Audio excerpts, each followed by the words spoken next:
C'est le ministre des Postes, des Télécommunications et de l'Économie numérique, Léon Juste Ibombo, s'est entretenu le mercredi 8 décembre dernier avec une forte délégation d'hommes d'affaires russes. Conduits par l'ambassadeur de la Fédération de la Russie au Congo, Georgi Tchepik, ces entrepreneurs partenaires de la société énergétique Rosatom entendent intervenir activement au Congo dans le domaine du numérique. Léon Juste Ibombo et ses interlocuteurs ont donc manifesté le désir de mettre en place un cadre stratégique en vue de l'élaboration des projets adaptés. On a parlé des possibilités de coopération dans la création des data centers en République du Congo, de la possibilité de coopérer en matière de l'éducation numérique, ce qui est très important puisque le Congo essaie de faire un pas en avant là-dessus et là la société peut être très utile parce qu'elle a tous les instruments pour le faire. Donc les produits numériques spécialisés pour l'éducation, ce qui est très important. Monsieur le ministre a parlé aussi d'un programme qui existe au Congo. C'est le programme d'un carnet numérique, monsieur le ministre. Cartable numérique. Ça existe déjà en Russie. Ça ne se limite pas à ça au fait, puisque les solutions numériques sont aussi très appréciées pour la collecte des impôts et de tout ça. Par ces séries de visites, ces hommes d'affaires veulent faire valoir leurs produits sur le marché international et aux partenaires traditionnels de la Russie. Pour le ministre en charge de l'économie numérique, le Congo peut attendre de ces derniers une valeur ajoutée et l'expertise de la Russie qui est un pays ancré dans le numérique. Cet échange c'est la suite du sommet de Solchi en Russie-Afrique. Il y avait un grand sommet où le Congo avait participé. On avait longuement échangé avec les grandes entreprises russes qui sont dans le secteur du numérique. Qu'est-ce que le Congo peut attendre? Mais la valeur ajoutée, l'expertise, le renforcement de capacités, mais aussi, l'expertise de la Russie, qui n'est pas un petit pays dans le cadre de l'économie numérique. Ils ont des solutions concernant les data centers. Le président de la République va très bientôt, très prochainement lancer un grand projet d'infrastructure de data center au Congo, certainement au début de l'année prochaine. Et donc ils sont intéressés, mais aussi intéressés dans la valeur ajoutée du numérique, c'est-à-dire avoir une meilleure traçabilité, une meilleure collecte des recettes fiscales, des recettes de l'État. Donc, et dans le cadre de e-éducation, puisque aujourd'hui on parle de Covid-19, ils ont des solutions pour permettre à ce que les enfants, malgré par exemple les confinements, puissent continuer à suivre leur formation et leurs cours. Voilà, donc nous sommes très ravis. Rappelons que le Congo est actuellement en discussion avec Tech Global Mondial sur plusieurs domaines de collaboration, entre autres la protection des données.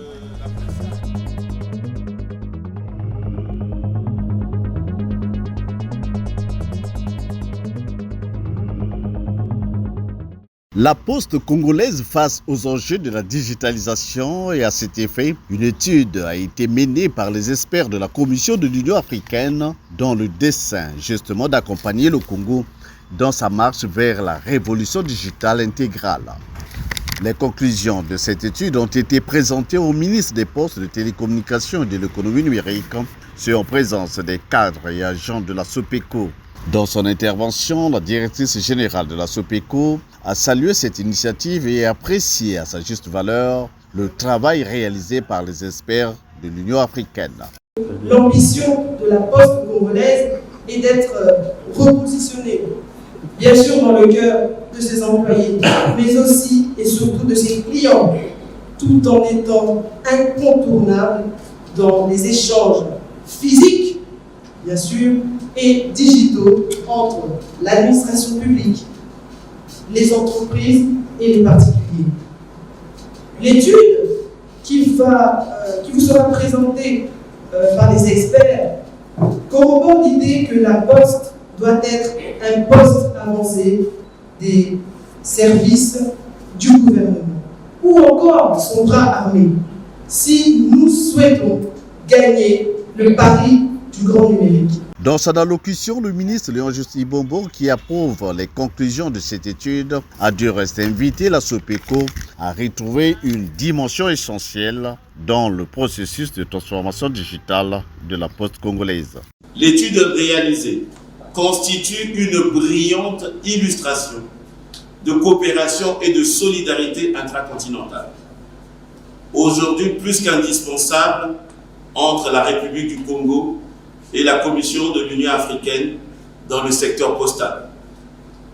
Au moment où notre pays se dote d'un plan national de développement 2022-2026, expression chiffrée du projet de société du président de la République, son Excellence M. Denis Sassou Nguesso, dans Ensemble poursuivant la marche, dans lequel l'économie numérique compte parmi les 6 axes prioritaires de développement. Le présent atelier de restitution d'études sur la transformation numérique de la Société des Postes et de l'Épargne du Congo arrive à point nommé pour explorer, dans une approche prospective, les futurs possibles pour redonner à notre poste la place et le rôle qu'entendent lui faire jouer le gouvernement et la Commission de l'Union africaine à l'aune de la zone de libre-échange continentale. Répondant aux préoccupations de la presse, El Hadj Gley, expert de l'Union africaine, est revenu sur la substance de cette étude. Ces recommandations sont des projets concrets, très concrets, en train de réforme. Premièrement, au niveau des réformes sur le plan réglementaire. Un certain nombre d'actions sur le plan réglementaire est engagé sur le plan législatif et sur le plan aussi réglementaire, et sur le plan organisé. Ça, c'est le premier volet et on a proposé un certain nombre de propositions concrètes pour le gouvernement. Deuxièmement, c'est l'infrastructure numérique, c'est-à-dire tout ce qui est informatique, tout ce qui est application informatique, tout ce qui est cybersécurité et tout ce qui est application mobile. Le troisième élément, c'est tout ce qui est logistique électronique. Logistique électronique, c'est de la livraison. Vous avez des startups, nous pouvons faire beaucoup d'améliorations dans ça. Le quatrième, c'est les paiements, et plus particulièrement cette monnaie mobile qu'on peut être acteur. Cinquième, c'est tout ce qui est administration électronique, comment on peut favoriser, être le bras de l'administration pour offrir ces services à tous nos citoyens, à la masse, aux étudiants, aux élèves, à la petite entreprise. Cette étude, qui a été réalisée avec le soutien de l'Agence française de développement et l'expertise de France, est une émanation de l'Union africaine portée sur les nouveaux services postaux en tant que centre logistique pour le e-commerce intra-africain en rapport avec la ZLECAf et le travail réalisé par ces différents partenaires du Congo visait, entre autres objectifs, le soutien au développement de l'activité postale intra-africaine, l'intégration par les États des questions de souveraineté liées au développement numérique de la poste, l'évaluation du niveau d'inclusion de la transformation numérique de la poste.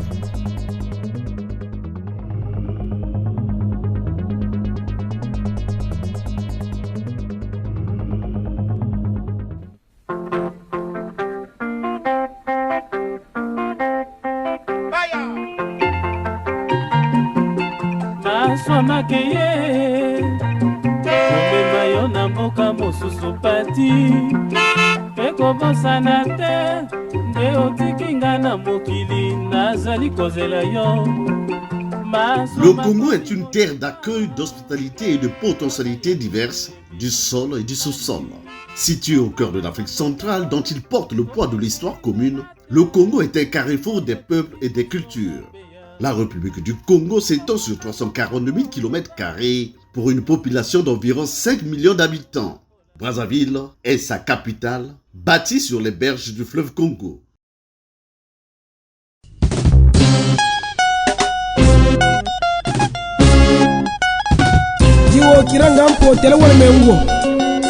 Voici le prophète.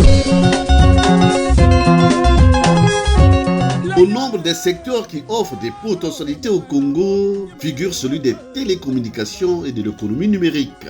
À ce jour, ce secteur est florissant avec la construction des infrastructures modernes répondant aux normes et leur implémentation permet d'assurer l'arrimage du pays aux standards internationaux conformément à la révolution de la modernité.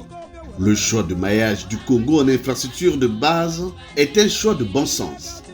Parce qu'un pays au monde n'a pu se moderniser, se développer sans infrastructure de base et autres équipements socio-économiques, déclarait son Excellence M. Denis Sassou Nguesso, président de la République, au cours de son discours sur l'état de la nation en 2015. Voilà pourquoi le gouvernement a fait de ce secteur une de ses priorités absolues découlant de l'ambitieux projet de société du président de la République. Ce en vue de permettre aux Congolais d'accéder à un coût raisonnable à ce qu'il est convenu d'appeler la société de l'information et de la communication. Les technologies de l'information et de la communication constituent, en un point douté, un des leviers de la diversification de l'économie congolaise, d'où sa place parmi les axes prépondérants du gouvernement. C'est ainsi que de manière vigoureuse, un ensemble d'infrastructures opérationnelles sont réalisées. Le Congo dispose d'ores et déjà de son propre backbone, c'est-à-dire de sa dorsale de fil optique qui relie les principales villes du pays depuis la côte atlantique Pointe-Noire jusqu'à Brazzaville, et celle-ci a remonté la partie nord du pays et poursuit inexorablement son extension jusqu'à atteindre Imfondo dans le département de la Likuala. Il s'agit là d'une phase extrêmement importante de reconstruction et de construction du secteur de télécommunications congolais, conformément au projet de couverture nationale en télécommunications (PSN) qui arrive à maturité puisque le réseau haut débit est dans diverses localités opérationnelles. Toujours dans le cadre du volet infrastructure, les centraux téléphoniques de nouvelle génération sont installés, d'autres sont en cours d'installation, disséminés à travers le pays. De nos jours, le Congo s'est engagé dans une vaste opération d'interconnexion en réseau à fibre optique haut débit avec ses voisins. Cet acte traduit la matérialisation de l'ambition des chefs d'État de la communauté économique et monétaire de l'Afrique centrale, exprimée en 2007 à Djamena au Tchad lors de leur sommet ordinaire. Au cours de celui-ci, les chefs d'État et de gouvernement avaient émis le vœu de briser la fracture numérique en interconnectant les pays de la sous-région par le biais de la fibre optique. Ainsi, le Congo est interconnecté avec le Gabon depuis 2017. Ce projet mis sur pied en République du Congo est exécuté par le ministère des Postes, des Télécommunications et de l'Économie numérique via le projet central African Backbone (CAB) composante Congo. Ce projet va déboucher sur bien d'autres, notamment sur l'interconnexion avec la République centrafricaine d'une part et la République du Cameroun de l'autre. Avec ce dernier pays, les travaux du réseau sont en cours d'exécution et sont presque arrivés à leur terme. Toutefois, il a noté que le secteur des télécommunications et de l'économie numérique au Congo s'est réorganisé avec l'arrimage aux nouvelles conditions institutionnelles et juridiques avec l'arrivée de ces nouvelles technologies.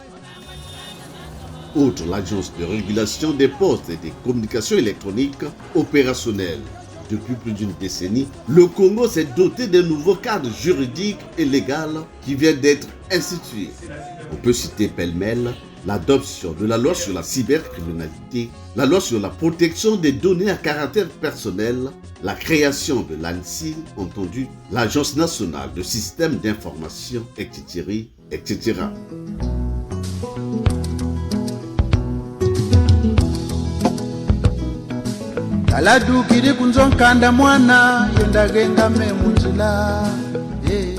L'arrimage du Congo aux nouvelles technologies a permis aussi au pays de créer les conditions d'une véritable économie numérique avec la création de la DGDN, entendu la Direction générale de développement de l'économie numérique, dont la sagacité a permis à l'élaboration d'une stratégie nationale du développement de l'économie numérique, répondant ainsi aux recommandations internationales. Cette stratégie se repose sur 3 piliers essentiels qui sont le e-citoyen, le e-gouvernement et le e-business, avec pour objectif de faire du numérique, comme souligné très haut, un levier majeur pour la compétitivité du Congo en matière d'investissement direct et la diversification de l'économie.